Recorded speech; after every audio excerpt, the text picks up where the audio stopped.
7 minutes. How much?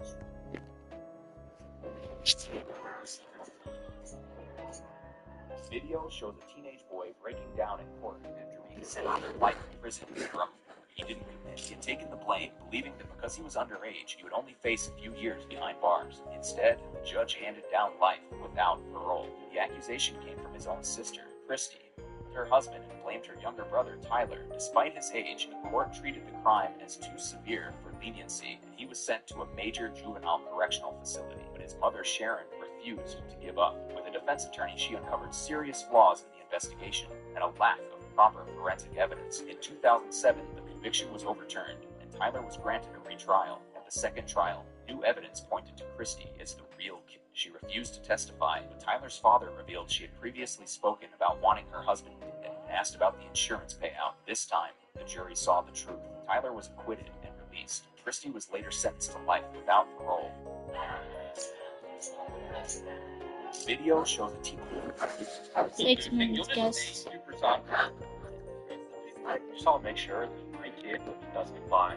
Right when my son turns 4 years old, I'm going to go to my local butcher shop and purchase a cow tongue. Then, at my son's birthday party that day, my son's long-lost brother will visit and make an appearance. My son will see his brother for the first time and ask him, "What is your name?" His brother, who is really an actor that I hired off the Craigslist, will tell my son, "My name is Jackson." But immediately after the actor says Jackson, he will grab his throat and start making gurgling noises like this. Blood will start dripping from his mouth. He will spit out the cow tongue, and he will fall on the floor and act unconscious. I'll run over to the actor and say, "No, George, are you okay?" And my son will say, "George? I thought his name was Jackson." And that's when I'll look at my son and say this, "Son, our family has a rare genetic disorder that makes us lose our tongue when we lie. Since you're so I'll make sure that my kid doesn't lie." Right when my son turns. We won $6 million in the lottery. Before we could even enjoy the money, I nearly died in an accident. At first, I thought it was just bad luck. Then, my friend told me my husband was trying to kill me. I refused to believe her until that same night when I found a large insurance policy hidden in a drawer. It was a joint policy in both our names. If one of us died in an accident, the other would receive the payout. Fear crept through me. I hid a knife under my pillow, planning to strike after he fell asleep. But I was the one who fell asleep first. When I woke up the next morning, my husband was gone. The knife was gone too. I rushed into the kitchen to check. It wasn't back in its place. He must have hidden it somewhere. What frightened me even more was what happened that night. My husband, who never cooks, had prepared a carefully arranged dinner.